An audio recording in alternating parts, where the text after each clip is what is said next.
मसीह में प्रिय भाई और बहनों, आप सभी को जय मसीह की। सो मैं परमेश्वर का धन्यवाद देता हूँ, विशेष करके प्रभु का अनुग्रह, प्रभु की शांति आपके जीवन में प्रकट हो। और आज हम बहुत ही महत्वपूर्ण प्रार्थना विषय को लेकर हम प्रार्थना करने जा रहे हैं। हम प्रार्थना करने जा रहे हैं आसाम के लिए। उस राज्य में एक बड़ा बाढ़ ने लोगों को तबाह कर दिया है। बहुत सारे लोगों ने बहुत कुछ खो दिया है और आज वहाँ के बहुत सारे पीड़ित लोग हताश हैं, डरे हुए हैं, परेशान हैं, दिक्कतों का सामना कर रहे हैं, भूखे और प्यासे हैं। परंतु मेरे भाई और बहनों, मैं आपको एक चीज़ बताना चाहता हूँ। प्रार्थना, आज मेरी और आपकी प्रार्थना उनके जीवनों में बचाव को लेकर आ सकता है। मेरी और आपकी प्रार्थना उनके जीवनों में कुशलता को लेकर आ सकता है।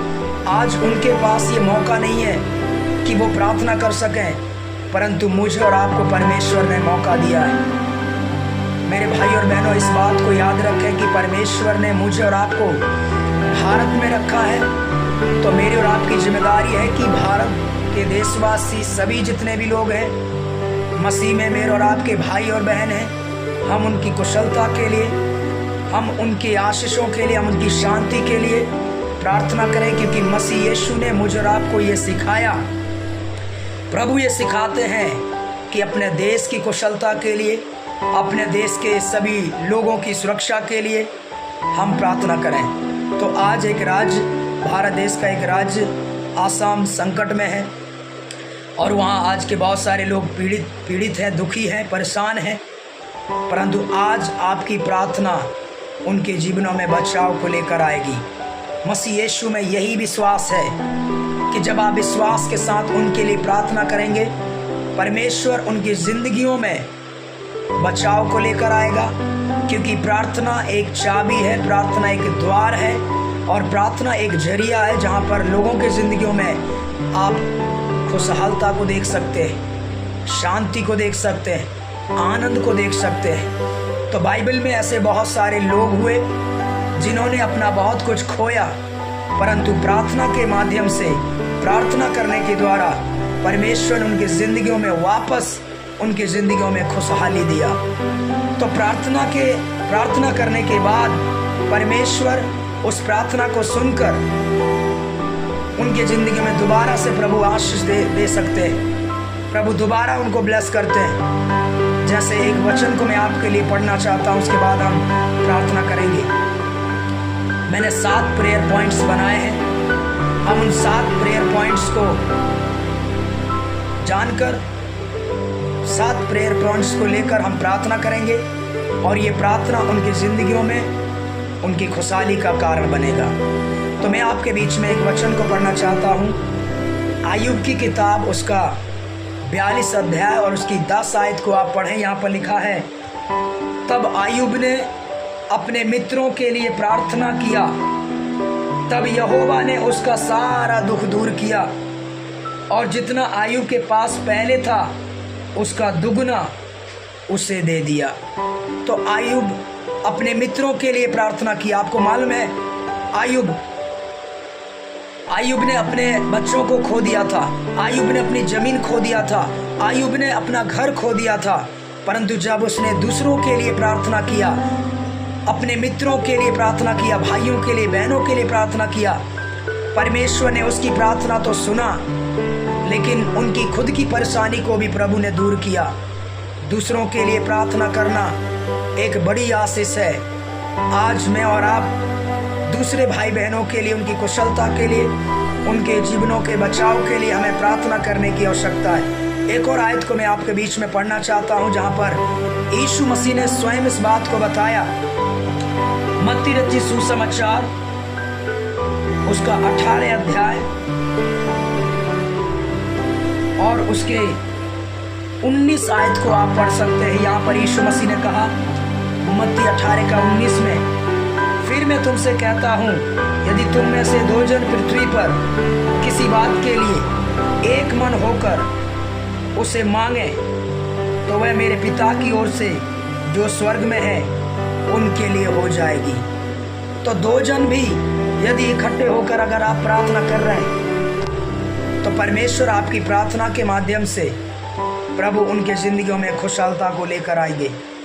एक और वचन को पढ़ेंगे, भजन 46 उसका 1 आयत में लिखा है। भजन 46 उसका 1 आयत में लिखा है, परमेश्वर हमारा शरण स्थान और बल है, संकट में अति सहज से मिलने वाला।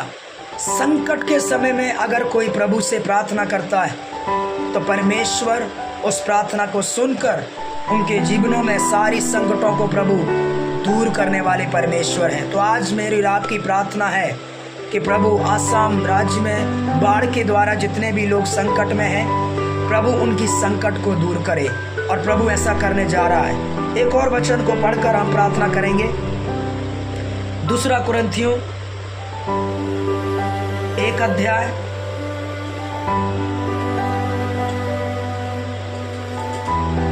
उसका 3 और 4 वचन को पढ़ेंगे। 2 कुरिन्थियों 1 अध्याय उसका 3 और 4 में यहाँ लिखा है,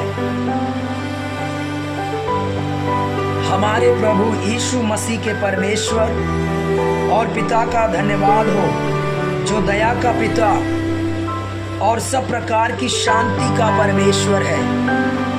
वह हमारे सब क्लेशों में शांति देता है, ताकि हम उस शांति के कारण जो परमेश्वर हमें देता है उन्हें भी शांति दे सके जो किसी प्रकार के क्लेश में हो।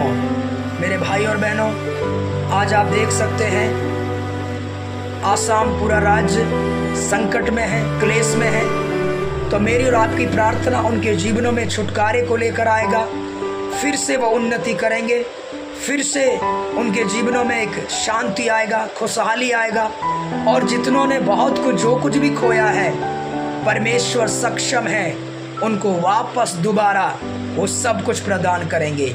हो सकता है किसी ने अपने भाई को खोया, किसी ने अपनी बहन को खोया, किसी ने अपने बेटे को, अपने बेटी को, अपने माता पिता को खोया, जो कुछ भी खोया है। परंतु आज हम प्रार्थना करें उन पीड़ितों के लिए, ताकि परमेश्वर उनकी जिंदगियों में दोबारा शांति को लेकर आए। सो हमारा परमेश्वर प्रार्थना को सुनने वाला परमेश्वर है। तो मैं 7 पॉइंट्स बताऊंगा, उन 7 पॉइंट्सों को आप मेरे साथ प्रार्थना कर सकते हैं। पहला पॉइंट है, आसाम में बाढ़ के द्वारा जितने भी पीड़ित, भयभीत और दुखी परिवारों के लिए हम प्रार्थना करेंगे। जितने भी इस बाढ़ के कारण दुखी हैं, पीड़ित हैं और हताश से डरे हुए हैं, हम उनके लिए प्रार्थना करें ताकि परमेश्वर का प्रेम उनके जीवन में प्रकट हो, प्रभु ने ढांढस दे, प्रभु का अनुग्रह उनके जीवन में प्रकट हो। दूसरी प्रार्थना है, अपने घर और रोजगार को खो चुके लोगों के लिए प्रार्थना करें। इस बाढ़ के कारण जितने लोगों ने भी अपने घर को खोया है, अपने रोजगार को खोया है, हम उनके लिए प्रार्थना करें ताकि वापस फिर से प्रभु सब कुछ शांति में बदले और फिर से वो रोजगार करें, फिर से प्रभु उनका घर बसाए। हम प्रार्थना करेंगे।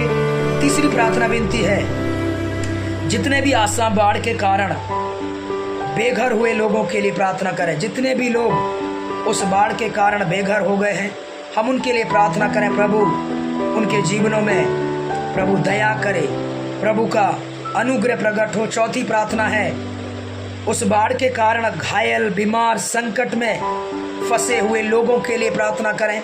प्रभु उनके जीवनों में चंगाई प्रदान करे, प्रभु अच्छा स्वास्थ्य उन्हें दे। इस बाढ़ के कारण कोई भी एलर्जी में या कोई भी दुख में या कोई भी बीमारी से ग्रसित हुए लोगों के लिए हम प्रार्थना करेंगे। प्रभु उनके घावों में प्रभु पट्टी बांधे।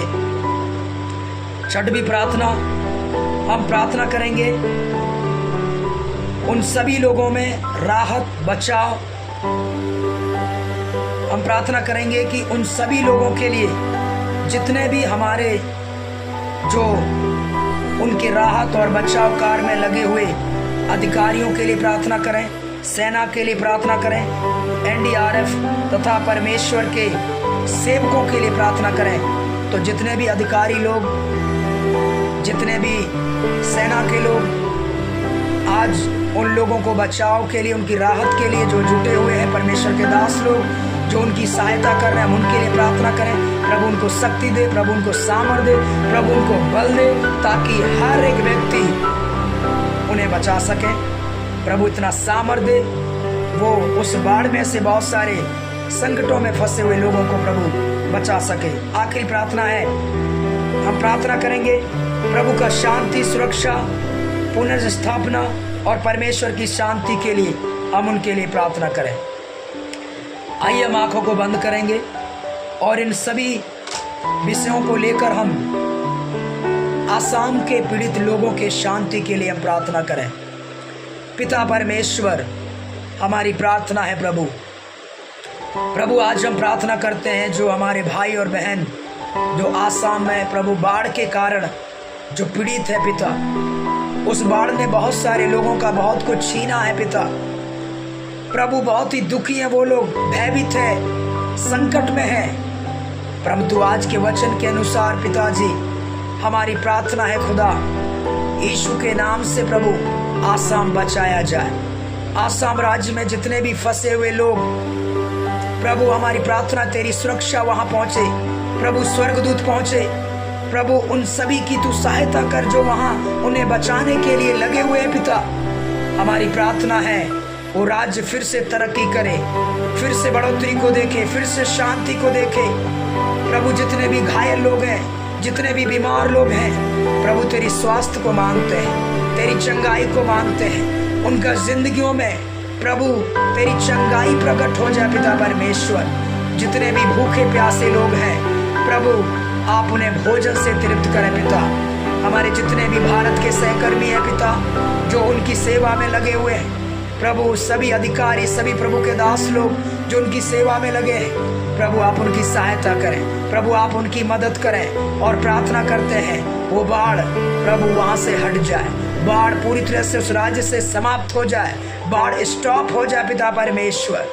ओ प्रभु एक बड़ी शांति होने पर परमेश्वर फिर से वो राज्य तरक्की करे पिता। प्रभु उसकी कुशलता के लिए हम प्रार्थना करते हैं, धन्यवाद देते हैं प्रभु आपने हमारी प्रार्थना सुनी। थैंक यू पिता। प्रभु हम विश्वास करते हैं आपने हमारी प्रार्थना को सुना और बहुत सारे लोगों को प्रभु आपने बचा लिया। धन्यवाद यीशु मसीह के नाम से मांगते हैं, आमीन आमीन आमीन। गॉड ब्लेस यू भाई और बहनों, प्रभु आप सबको बहुत बहुत ब्लेस करें।